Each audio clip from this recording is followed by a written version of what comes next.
नमस्कार मित्रों, मैं ज्योतिषाचार्य एवं रत्न विशेषज्ञ पंडित विवेक शर्मा आप सभी को शिव पुराण के एक बहुत ही महान कथन पर के बारे में बताने आया हूँ।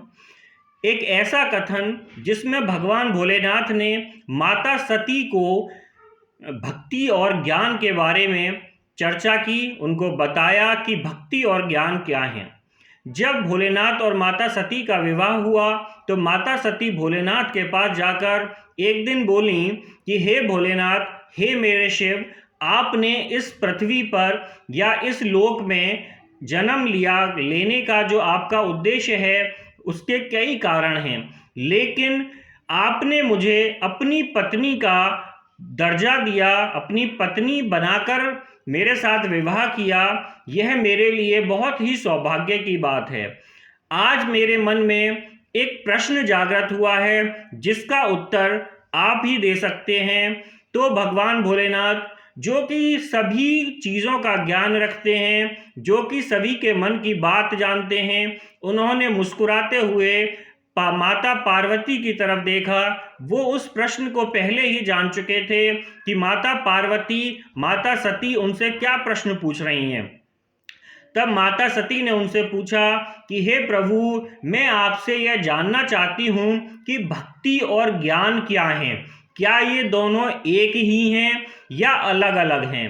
तब भगवान भोलेनाथ मुस्कुराते हुए बोले कि हे सती, हे मेरी पत्नी, ज्ञान और भक्ति दोनों एक ही हैं।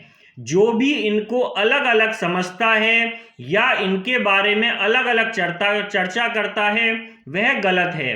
बिना भक्ति के ज्ञान की प्राप्ति नहीं होती है, और भक्ति को पाए बिना किसी भी वस्तु का, किसी भी विषय का, किसी भी ईश्वर का, किसी भी सृष्टि में पाए जाने वाले जीव का ज्ञान प्राप्त करना असंभव है। जब तक भक्ति नहीं होगी, जब तक आपके मन में भक्ति नहीं होगी, तब तक आप ज्ञान की प्राप्ति नहीं कर सकते हैं।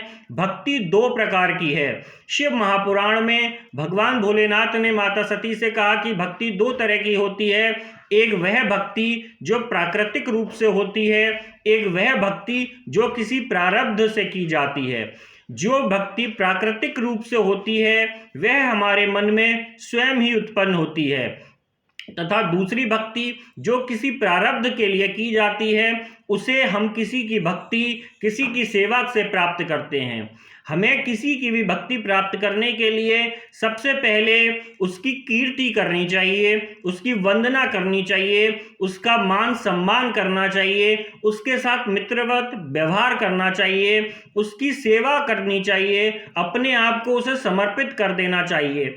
जब हम किसी भी ईश्वर की भक्ति करते हैं, कीर्ति करते हैं, वंदना करते हैं, सेवा करते हैं, उनके साथ मित्रवत व्यवहार करते हैं और अपने आप को अज्ञानी समझकर उनके सामने हाथ जोड़कर कहते हैं कि हे प्रभु, इस अज्ञानी को ज्ञान आप ही दीजिए, तथा उनको अपना जीवन पूर्ण रूप से समर्पित कर देते हैं, तब हमें उस प्रभु से भक्ति प्राप्त होती है। उस प्रभु की भक्ति हमारे मन में उत्पन्न होती है, और उस प्रभु की भक्ति जब हमारे मन में उत्पन्न हो जाती है तब हमें उस ईश्वर का असीम ज्ञान प्राप्त होता है। तो मेरे भोलेनाथ, मेरे भोले भंडारी, मेरे देवों के देव महादेव कहते हैं कि जो भी भक्त मेरी सेवा करता है, मेरी कीर्ति करता है, मेरा जप करता है, मेरा व्रत करता है, अपने आप को मुझे समर्पित कर देता है, तथा सुबह उठते हुए, रात को सोते हुए मेरे नाम का वंदन करता है, उसे मैं अपनी संपूर्ण भक्ति प्रदान करता हूँ, उसके सारे कष्टों को दूर कर देता हूँ, तथा उसे अपने भक्तों में स्थान प्रदान करता हूँ।